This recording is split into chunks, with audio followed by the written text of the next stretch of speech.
The KZN Department of Cooperative Governance has deployed disaster teams to Ray Nkonyeni Local Municipality.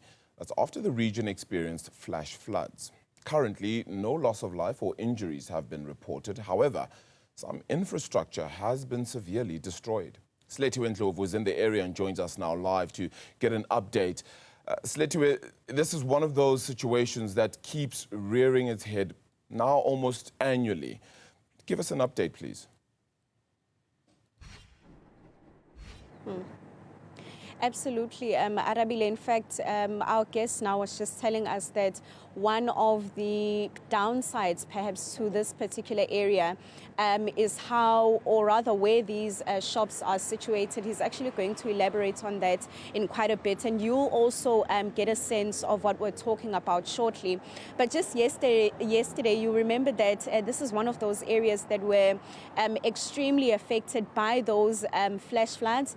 The report that we got late last night was that there's no fatalities as yet that have been reported, no injuries also, but we know that the disaster teams at this particular moment are still assessing the damage, and perhaps we'll get a better sense in terms of what actually transpired overnight. I'm going to bring in now Mario, who is a part owner of Tropicana Smoke Shop.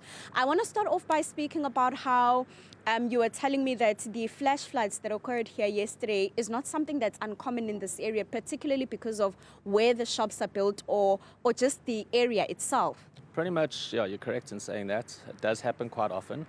Infrastructure isn't properly designed for such massive amounts of water like that. So unfortunately, when that flash flood water needs to drain somewhere, it's going to take a fastest channel it can find, which is our roads. It's the only thing we have to let that water go straight down towards the ocean. If there was, for my opinion, a proper drainage system for flooding, then we wouldn't have this continuous yearly problem of things going consistently wrong. Continuous yearly problem, how long has this been going on? And perhaps is it something that you've tried to report, perhaps even just to the municipality? As a community, I think people have, and as businesses, we definitely have. Myself and SPA have spoken to the municipality about things like the pavement that they haven't finished. As an example, if this pavement was probably finished on time, you would have less damages, but because things were done half-heartedly, or because money wasn't used correctly, funding has run out, now you're sitting with the same problem where things weren't done correctly, and as soon as the floods come again, the damages start again, and we're back at square one. This is a thing that I feel, yes, it might cost money, but it is something we can tackle, and it's something we can solve. But currently at the situation we are sitting in, it doesn't seem like anything wants to be done, or people don't want to do anything about it. And maybe just to describe lastly the scenes from last night, I saw literally the spot where we are right now, gushing water. Just speak to me about what you saw yesterday. Well, if I could just show you from across the road over there, those signs over there, at least beneath that blue sign, the water was touching.